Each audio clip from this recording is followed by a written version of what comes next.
Here he is. Listen. He claims he didn't know that he and his cabal were going to a church. Listen for it. It's that one.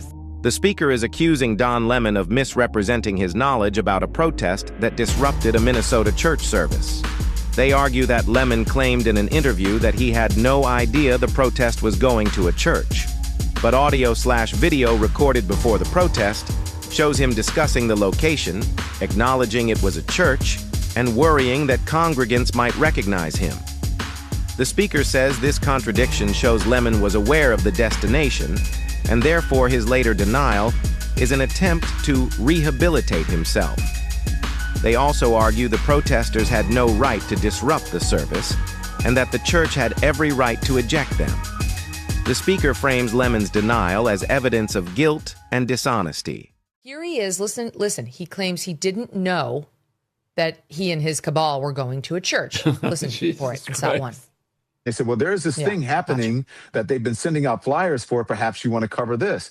So I said, sure. And I went, okay, I'll cover. And then when I went to cover it, they said, we're doing this this protest that is sort of similar to the civil rights movement, where they show up places and they sort of disrupt the peace, like sitting in at lunch counters or, drinking out of water fountains that were only supposed to be for white people. And I said, sure, I'll go, I'll chronicle it. And they ended up at a church. I didn't even know they were going to a church. And they ended up at a church. And so once they went in and did their thing, other journalists started going in, and I went in. So I'm not exactly sure, Jen, how I became the face of it, unless they just think I'm the bigger name, but it's bizarre. And I reported on it. I interviewed everyone there, the pastor, some of the congregants, and the protesters.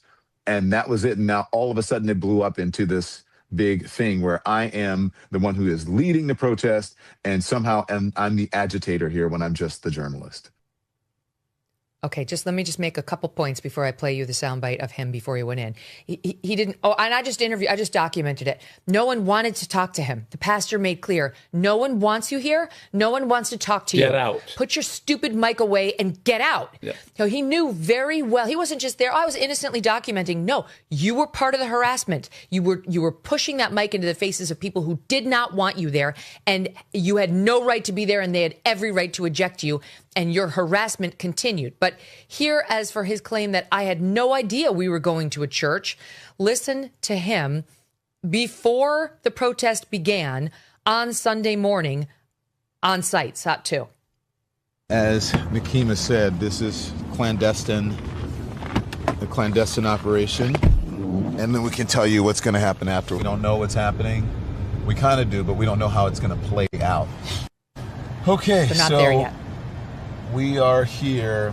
Now, do you think if you just have it, I think maybe if you just have it on the church, but if they see me.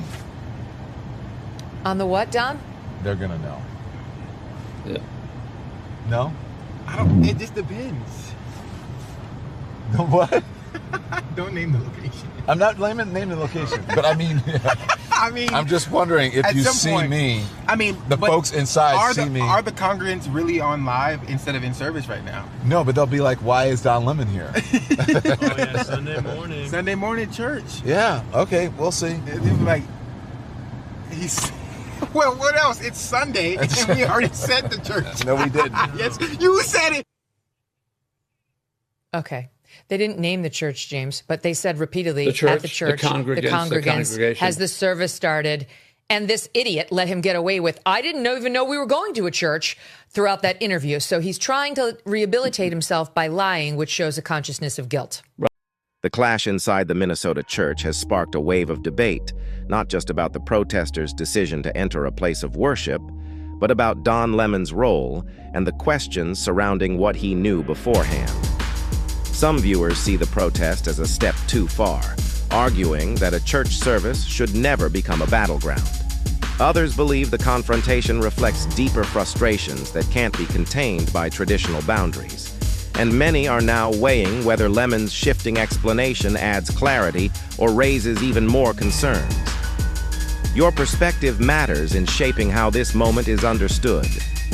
If you have thoughts about Don Lemon's involvement, the protesters' entrance into the church, or the broader implications for activism and accountability, add your voice to the conversation.